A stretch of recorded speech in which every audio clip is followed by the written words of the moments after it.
Senhor presidente, senhores deputados,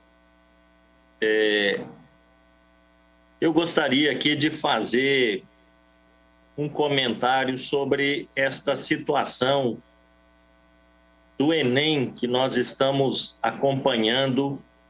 Infelizmente, uma insegurança muito grande paira sobre a realização das provas do Enem neste ano. Mas eu começaria dizendo que o governo Bolsonaro tem duas marcas já que são consolidadas. A primeira marca é a da incompetência. Em várias áreas do governo, a gente vê ministros batendo a cabeça, técnicos que, na verdade, não têm competência técnica, militares ocupando cargos no governo sem conhecimento técnico para lidar com as questões da sua área. E a segunda marca deste governo é a do autoritarismo. O governo se sente dono do Estado brasileiro. Ele, a todo momento, quer impor a sua ideologia como uma ideologia de Estado, obrigando o conjunto da sociedade a se submeter à sua orientação ideológica. Mas eu tenho acompanhado muito as questões da educação e fico muito triste com o que está acontecendo no Brasil.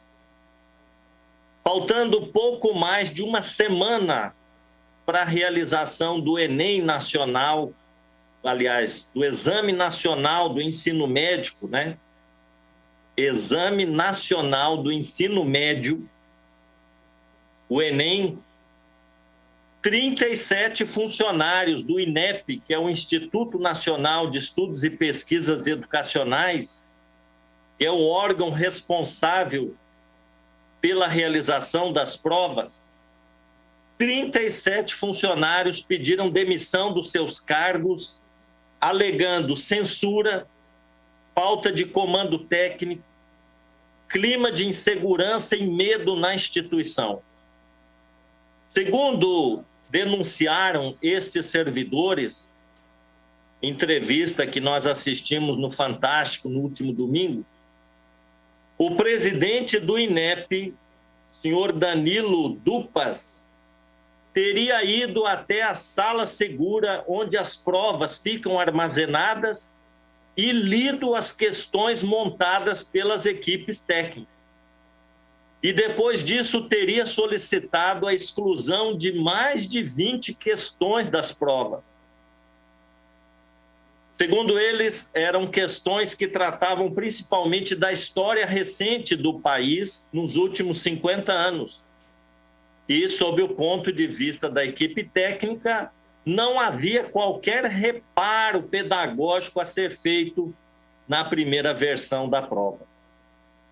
Enquanto esse absurdo acontecia na preparação do mais importante processo avaliativo de estudantes para o ingresso nas universidades públicas e também muitas particulares do Brasil, o presidente Bolsonaro, numa entrevista concedida durante a sua viagem agora a Dubai, afirmava o seguinte: começam agora a ter a cara do governo as questões da prova do Enem.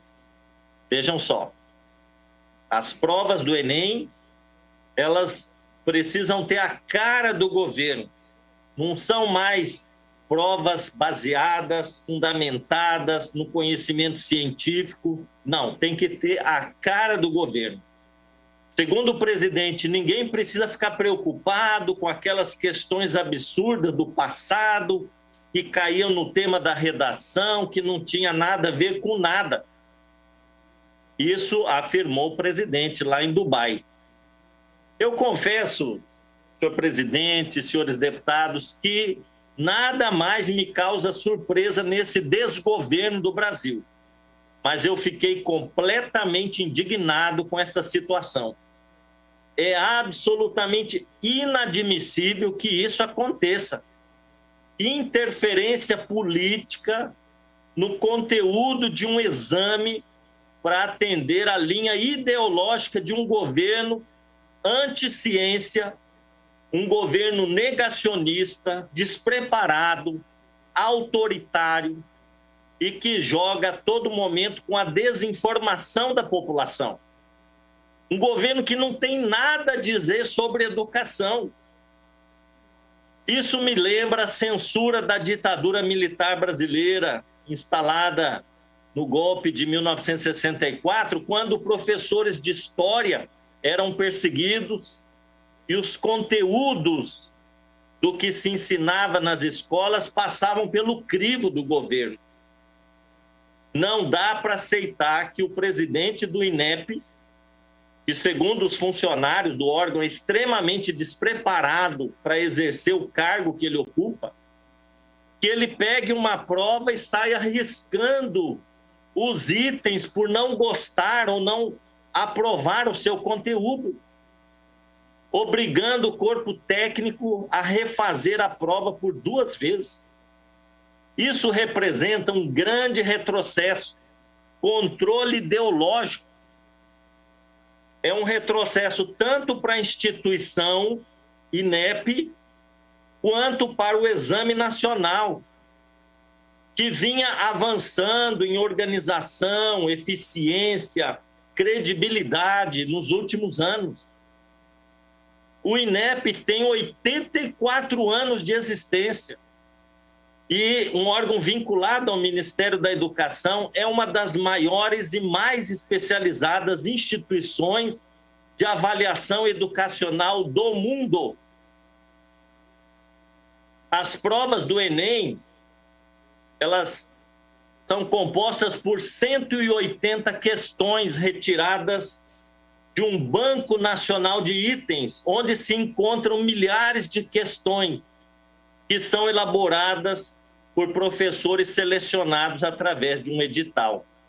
Então, a preocupação do governo federal deveria ter sido com a situação de milhões de estudantes pobres brasileiros que não tiveram condições de se preparar adequadamente para as provas no período da pandemia, uma vez que esses estudantes não tiveram os recursos tecnológicos necessários para acompanhar o ensino remoto, ou até mesmo tiveram que deixar de estudar para correr atrás da sobrevivência. O descaso do presidente da República com os pobres deste país chega a causar revolta na gente. Nos próximos finais de semana, senhor presidente, 3.109.000 estudantes, que é o menor número de inscritos no Enem desde 2005, vão buscar uma vaga no ensino superior, sonhando com um futuro melhor por meio da sua formação acadêmica. Infelizmente, eu tenho que dizer, o exame a que eles vão se submeter tem a cara desse governo, a cara da incompetência, a cara do autoritarismo, a cara da perseguição ideológica. Eu lamento que esta geração de estudantes tenha que passar por esses momentos sombrios, esses momentos tristes que nós estamos vivendo e de retrocesso na educação. Eu espero que em breve nós possamos voltar a viver tempos de conquistas, de avanço, de progresso na educação do Brasil, porque hoje é só retrocesso. Então, senhor presidente, eu quero, para encerrar, dizer que lamento muito o que está acontecendo no Enem. É um exame que vinha sendo aperfeiçoado a cada ano. Tanto é que muitas universidades privadas adotaram o Enem como forma de ingresso dos seus acadêmicos. E acabando com aquele famigerado vestibular que nós tínhamos, que era um verdadeiro funil que excluía milhões de alunos das universidades. Então, nós lamentamos o que vem acontecendo no Enem, interferência política nas questões das provas, e esperamos que esse tempo chegue ao final ano que vem, que a população reflita em todos os desmandos desse governo e possa dar um novo rumo para o nosso país, na área da educação, da saúde, do meio ambiente, da segurança pública e de todas as outras demais áreas, assistência social, que sofreu uma perda brutal de recursos orçamentários, para que a gente possa ter de novo um Brasil para os brasileiros, um Brasil que olhe com carinho, inclusive, a população mais pobre. Era isso, senhor presidente. Muito obrigado.